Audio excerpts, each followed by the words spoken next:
Bonsoir à tous. Présidentiel au Bénin, le processus électoral suit son cours en attendant le 1er février pour le dépôt des dossiers de candidature. Les potentiels parrains défilent déjà à la Sénat pour le retrait des formulaires de parrainage. Le code électoral est assez clair sur la question. Pas de dossier de candidature valide sans le nombre de signatures indiquées. Si du côté de la mouvance, l'heure est au dernier réglage pour la désignation du vice-président. L'opposition ne donne pas encore des signes annonciateurs de sa participation à ces joutes électorales. On pense d'abord les plaies à l'interne, les dissensions intérieures, donnant du grain à moudre à ceux qui pensent que l'opposition en Afrique n'est jamais que divisée et hétéroclite. Élection présidentielle, quelle part l'opposition béninoise prend-elle au processus devant conduire au 11 avril prochain? Avec moi et autour de ce plateau pour analyser les comportements des principaux acteurs du processus, Ricardo Loïc Pécou. Bonsoir Ricardo. Bonsoir Herman Parfait. Bienvenue. Bonsoir, merci. Et Prudent Nacéo. Prudent, bonsoir. Bonsoir Herman. Le week-end s'annonce comment? Bien, on est vendredi et on sera très occupé. L'actualité, c'est aussi l'audience au tribunal d'Abomey-Calavi au sujet du dossier 39 hectares à Abomey-Calavi. Donc, avec la comparution ce matin des prévenus, le délibéré renvoyé une fois encore au 5 février prochain. Au plan économique, l'entretien de l'ancien candidat malheureux Lionel Zissou au sujet des eurobonds, 1 milliard d'euros d'une maturité de 30 ans. C'est un basculement qui marque l'histoire. L'homme salue ainsi les prouesses du Bénin, le mérite du ministre des Finances Romuald Wadayi. Ainsi s'annoncent les sujets du duel de ce soir. Bienvenue à chacun, à toutes et à tous. C'est parti avec les unes des journaux.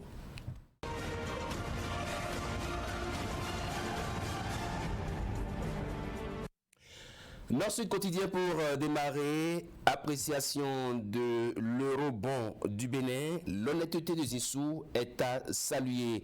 Le Soleil Bénin Info, Zissou au sujet de la double émission d'eurobond réalisée en début de janvier. Le Bénin a marqué l'histoire. Tout ce qu'il a dit du régime Talon et de ses performances économiques sont à lire dans les colonnes du quotidien Le Soleil Bénin Info. Le matin, double émission d'eurobond réalisée par le gouvernement Talon. Lionel Zissou satisfait du jamais vu dans cette zone du monde. Personne n'aurait parié que le Bénin pourrait proposer une telle maturité. C'est effectivement très frappant. L'intégralité de son interview. On passe au quotidien Bénin intelligent, gouvernance Talon. Lionel Zissou adoube les performances économiques. Il est vrai que le Bénin a un bon ministre des Finances, Romuald Wadayi, pour ne pas le nommer. Matin libre par rapport à cette actualité, double émission de rebond réalisée par le Bénin. Lionel Zissou salue le caractère sans précédent.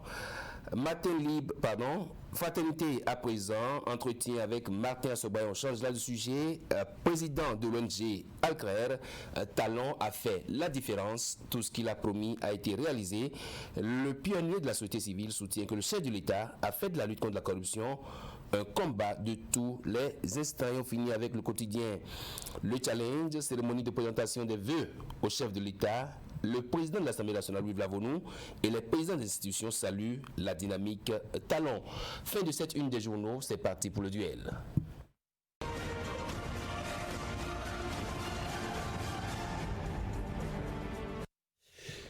Alors, bienvenue dans le duel. Est-ce qu'il faut commencer par le sujet béton ou aller d'abord vers les pêle-mêle? Je vous laisse décider. Prudent. C'est comme vous l'auriez souhaité. Et vous C'est comme vous voulez.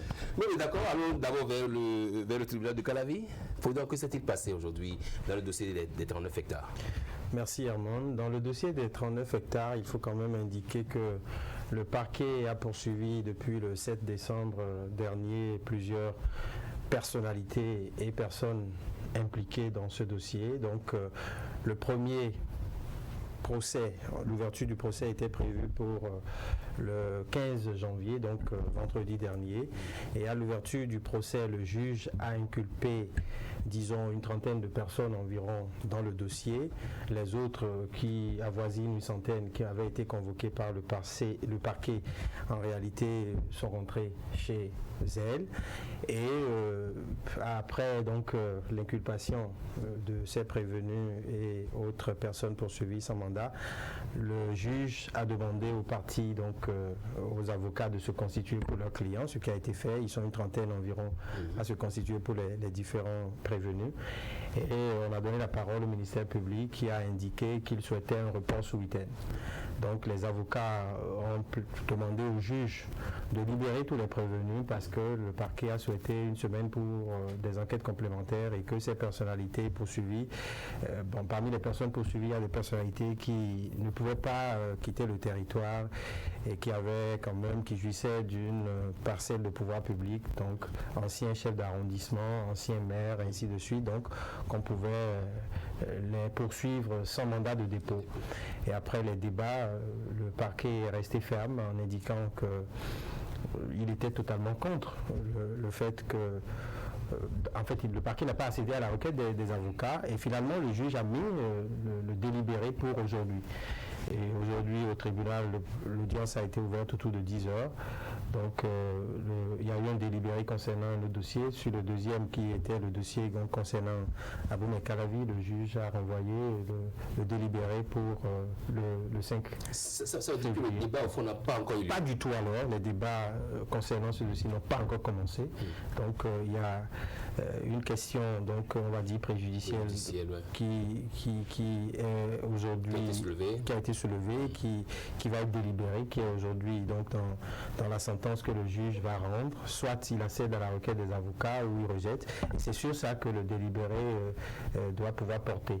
Donc le délibéré a été prorogé. Donc les débats n'ont pas encore commencé. Alors oui, Loïc, dites-nous, 39 hectares à Omekalavi, on voit que le dossier suit bien son cours là. Une trentaine de personnes inculpées. Absolument, vous savez que le problème du foncier, ça a toujours été un grand problème dans la commune d'Abomey-Calavi. Et je pense qu'aujourd'hui, il faut pouvoir saluer cette volonté en réalité de la justice de pouvoir réellement permettre aux Béninois et Béninoises de comprendre et de pouvoir acquérir une terre en toute confiance. C'est un véritable problème et moi j'ai toujours dit Calavi, c'est beaucoup de choses, c'est beaucoup de réformes qu'il faut surtout mettre dans ce secteur-là. Je suis très content qu'aujourd'hui on puisse remarquer que la justice fait son travail et donc les débats, comme Prudent l'a dit, n'ont pas encore eu lieu. Peut-être qu'il faut attendre, suivre ces débats concrètement pour savoir ce qui est reproché à tel ou tel. Mais déjà, si une trentaine de personnes, comme il a dit, toutes ces personnes ont été inculpées, c'est qu'il y a problème.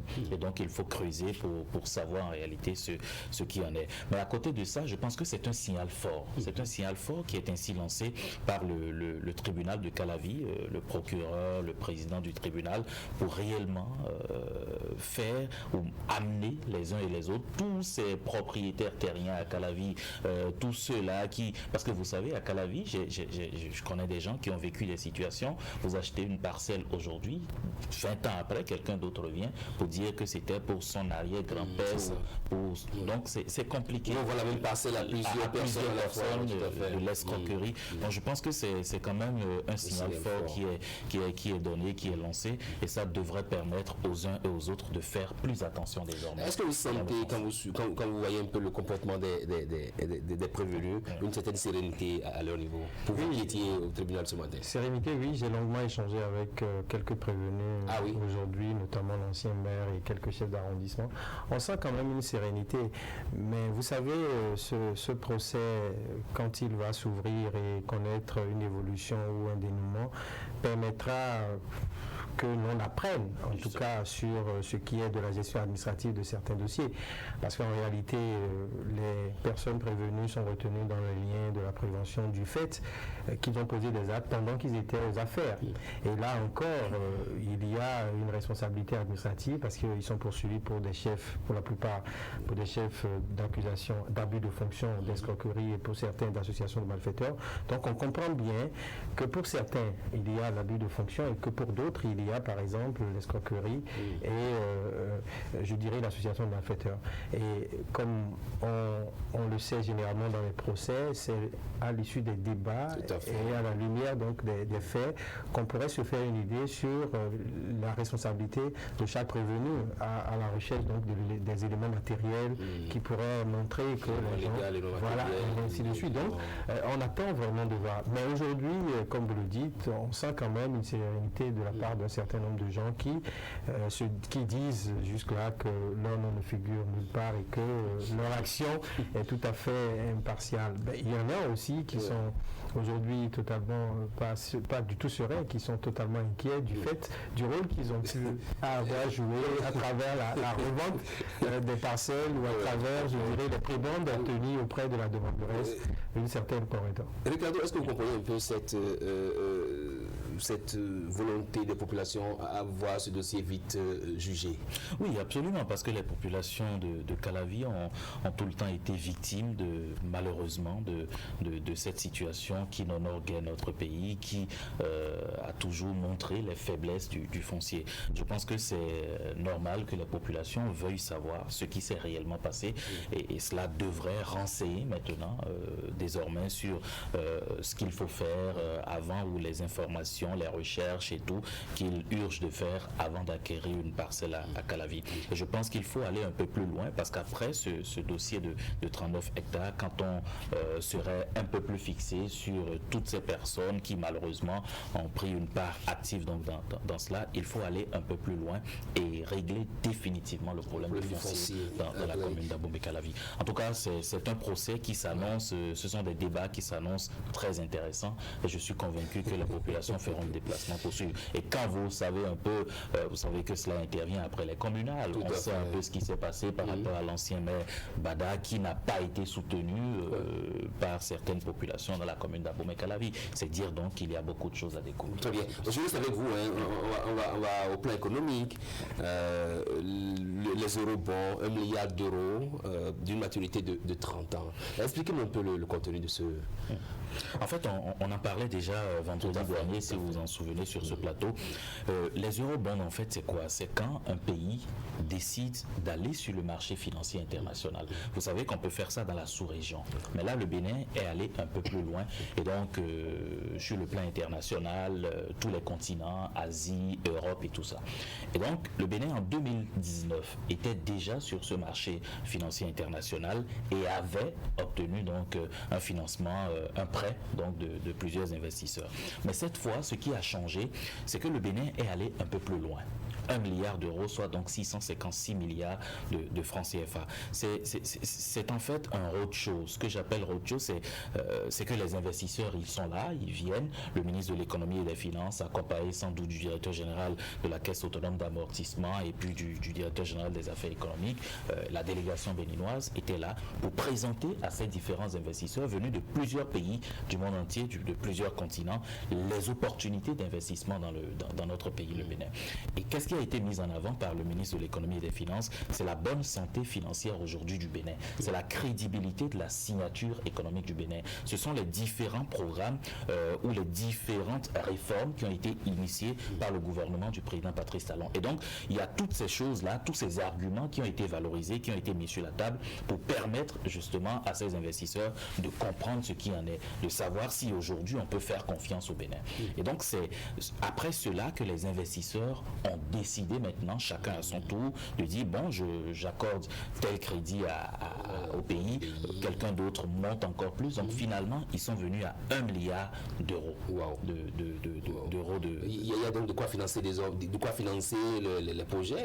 Absolument. Que nous avons Bénin. Absolument, parce que ce qui a été dit par l'argentier national, c'est que cette somme va servir en réalité à financer le budget 2021 et puis les différentes, ou je dirais les différents projets phares inscrits donc au programme d'action du gouvernement. Mais à côté de ça, ce qu'il faut noter surtout, c'est la crédibilité aujourd'hui de la signature économique du Bénin qui est vue par les investisseurs. Et ce sont des investisseurs, plus de 125, qui n'avaient jamais investi au Bénin. Et donc c'est un risque.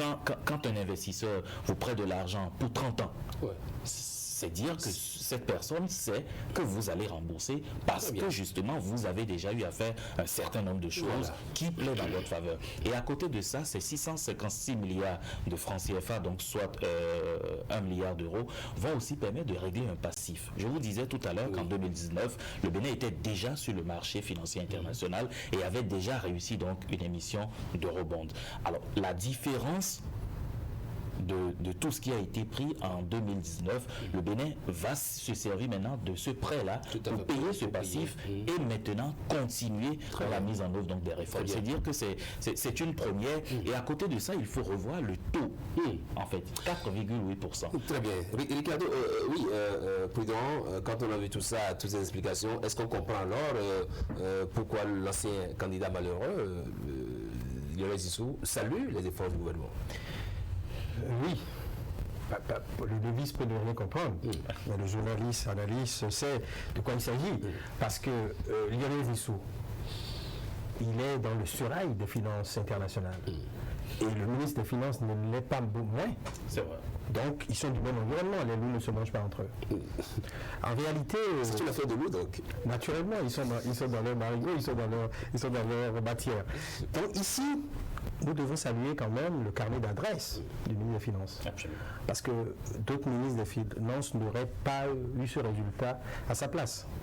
Il a un carnet d'adresse à l'international, il maîtrise les rouages, parce que mobiliser, aller capter ces financements-là, c'est quand même quelque chose qu'il faut faire, il faut oser. Et avoir, au-delà donc du Bénin, il y a d'abord cette diplomatie, ce portefeuille que le ministre porte, qui est crédible lui-même à travers son carnet d'adresse, a pu mobiliser les gens. Parce qu'au-delà de capter les financements, il faut que les gens vous écoutent. Il faut avoir la possibilité de les toucher individuellement. Donc ce travail a pu se faire du fait du carnet d'adresse du ministre des Finances du Bénin, qui à l'international travaille dans de grands cabinets et aujourd'hui a une certaine aisance quand il s'agit quand même des finances, parce que entre la pratique à l'international et la pratique au pays, il a vécu les réalités, il sait quels sont aujourd'hui les secteurs dans lesquels les réformes économiques ont porté. Et donc, nous devrons nous en réjouir. Et il faut saluer aussi l'honnêteté intellectuelle de l'ancien candidat malheureux à l'élection présidentielle, Lionel Zissou. Ce n'est pas une première, là. Oui, et ça transige avec le comportement de certains politiciens d'ici, qui voient le mal partout. Donc ça, c'est quand même un fait qu'il faut saluer et reconnaître à Lionel Zissou, qui sait dire les choses avec précision et justesse. Et je pense que nous devons être fiers de notre ministre des Finances, mais aussi de son chef. Parce qu'un ministre des Finances, si on lui donne les coudées franches, il peut aller loin et produire des résultats. Donc cette confiance-là, il faut aussi le reconnaître au chef de l'État, qui a permis quand même à ses collaborateurs d'aller à l'international, qui leur a fait confiance et qui ont ramené le résultat. Donc nous ne pouvons qu'en être fiers. Mais quand on dit que ça va servir à payer les dettes antérieures, je pense qu'il s'agit des premiers acomptes. Parce qu'on pourrait penser qu'on prend une partie pour payer ou ponger toutes nos dettes. Donc il s'agit d'acomptes, parce que même quand on fait un prêt, il y a un échéancier qu'on détermine. Et tout ceci montre bien que notre pays arrive à faire face quand même aux difficultés financières du fait de la Covid-19. Parce que dans le monde entier, les activités financières tournent au ralenti. Et il y a certains, on va dire, opérateurs économiques à l'international qui ont de l'argent qui dorment.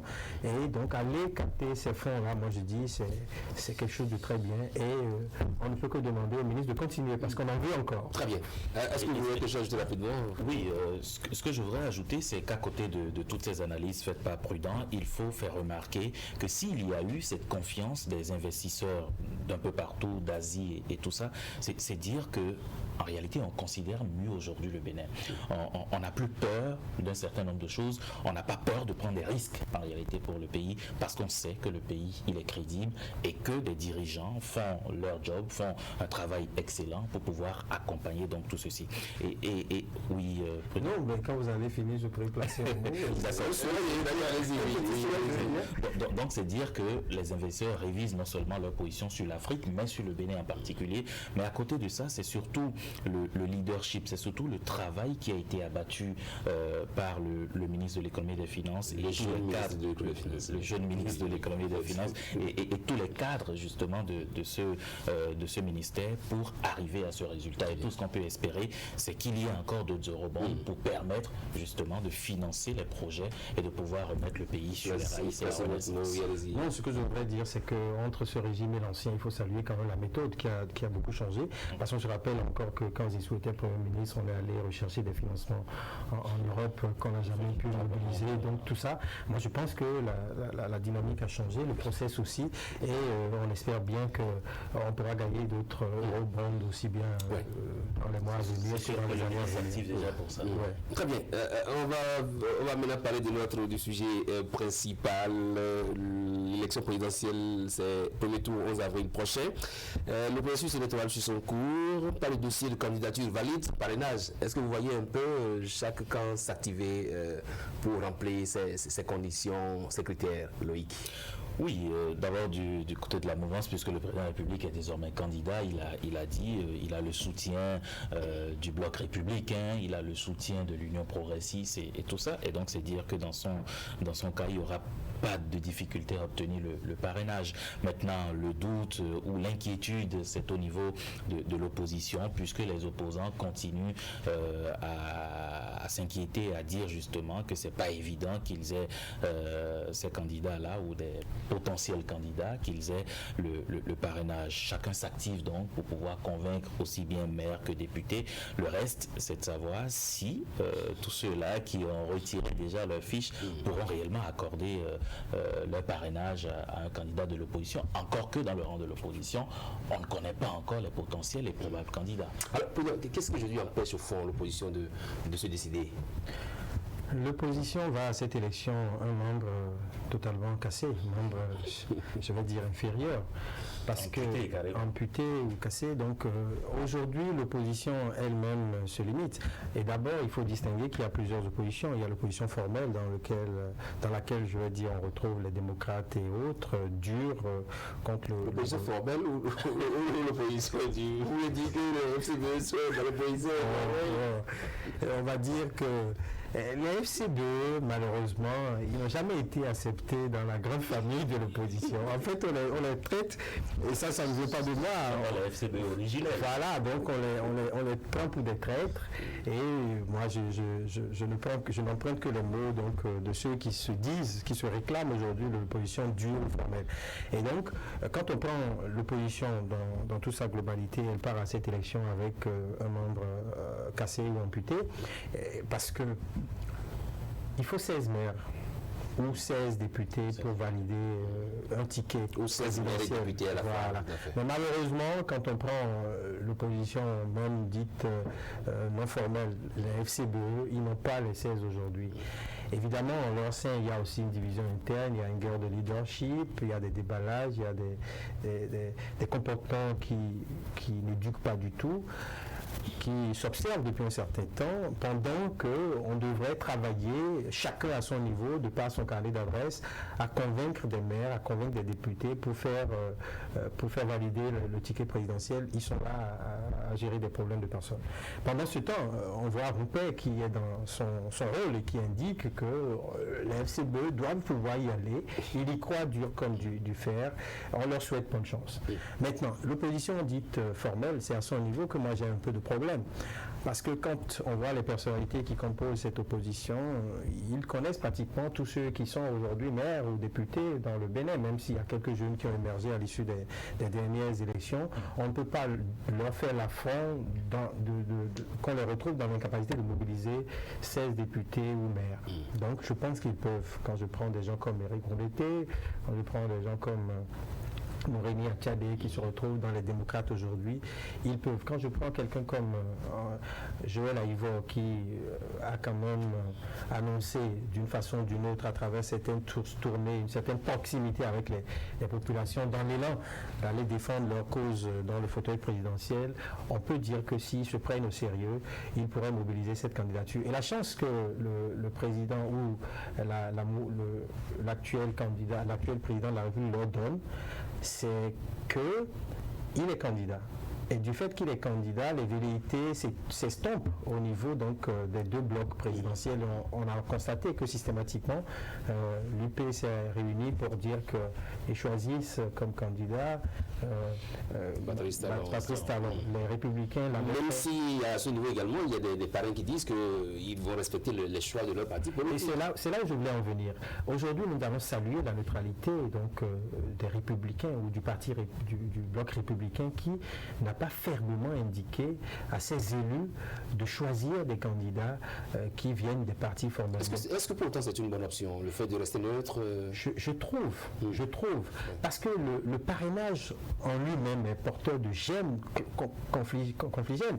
D'autant que toutes les personnes qui aspirent aujourd'hui à diriger notre pays ou qui ont manifesté une certaine volonté d'être partants, il y en a qui ne viennent pas d'un parti politique. Il y en a qui sont indépendants. Voilà, et quand on prend la déclaration de l'UP, ça pose problème au niveau de ceux-là. Or, on sait que si on retient déjà les 7 candidatures pour le président de la République dans les élus de l'UP, il restera encore plein de gens qui peuvent parler d'autres candidatures. Oui, sur la question.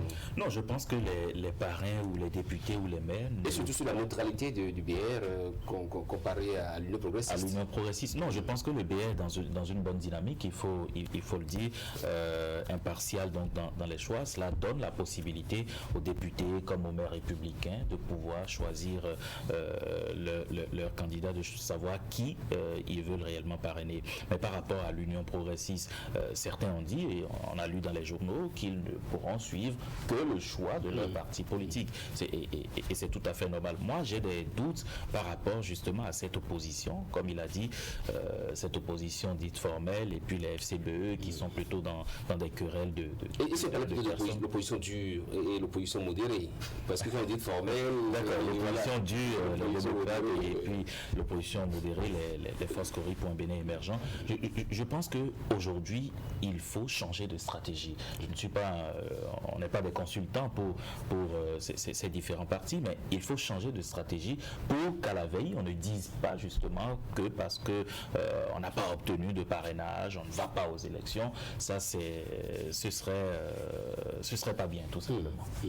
Oui, président, sur cette question justement, l'opposition en Afrique, on dit que l'opposition en Afrique, elle est tout le temps divisée, elle est hétéroclite. Est-ce que vous ne voyez pas les mêmes faits produire les mêmes effets là? Oui, c'est dû au fait qu'on ne se fait pas confiance. On s'accuse, on se soupçonne et il y a trop de suspicions au sein de l'opposition. Mais aujourd'hui, ce qu'il faut quand même souhaiter, c'est que dans l'un de ses derniers discours à la nation, le président de la République a quand même indiqué que les prochaines élections seront une fête et qu'elles seront plurielles. Et quand on parle de cette volonté-là ou de cette intention clairement exprimée par le chef de l'État, on se dit que les partis qui soutiennent son action doivent pouvoir jouer le rôle.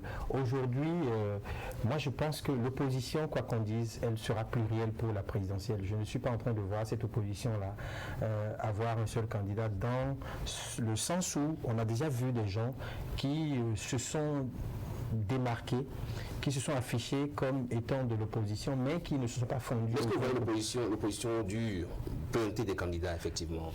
L'idéal aurait été qu'ils présentent les candidats. Moi, j'aurais vraiment souhaité qu'ils présentent les candidats, d'autant qu'ils ont raté les élections communales, ils ont raté avant les communales et législatives, je parle des démocrates, et le premier test serait de tout faire pour participer à cette élection. Moi, je pense qu'ils sont déjà en retard. Et ce n'est pas impossible. Ce n'est pas impossible si nous partons du fait qu'au niveau des Républicains aujourd'hui, il y a une ouverture. Et même dans le parti Union progressiste, il pourrait aussi avoir des parrainages, d'autant qu'il est dit au niveau donc, des recommandations de l'UP que les candidatures portées par les partis formels. Donc les démocrates sont un parti formel aujourd'hui.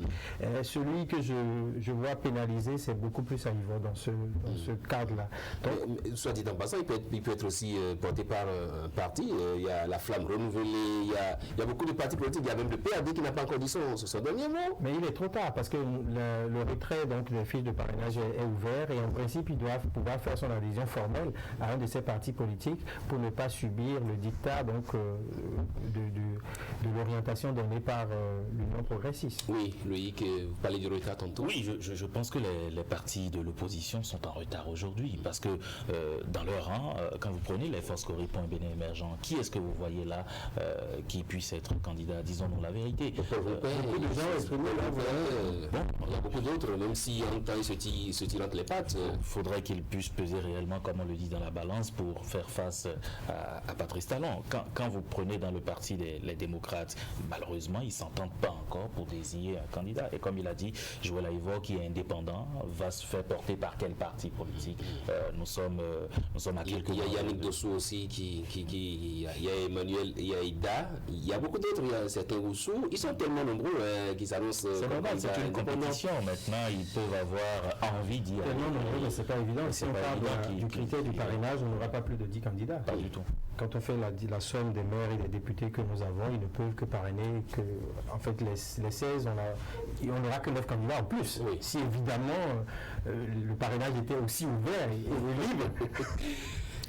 On va boucler, c'est bon, merci. Vous avez des mots Non, je voudrais vous remercier pour l'invitation, mais je pense que nous sommes à 3 mois des échéances électorales. Il faudrait que l'opposition, aussi bien l'opposition que la mouvance présidentielle, moins de 3 mois, oui. que tout le monde puisse travailler réellement à sauvegarder cette paix. Le chef de l'État l'a réaffirmé récemment alors qu'il recevait les vœux notamment des corps constitués et puis des diplomates et tout ça. Il a souhaité que ce soit une fête de la démocratie. Et puis, les uns et les autres ont invité aussi bien opposition que mouvance vraiment à jouer chacun sa partition merci. À la fête de la démocratie. Merci Ricardo Bekbekou, merci également à vous pour le CEU. On va sur le journal rapidement, on revient pour le grand oral.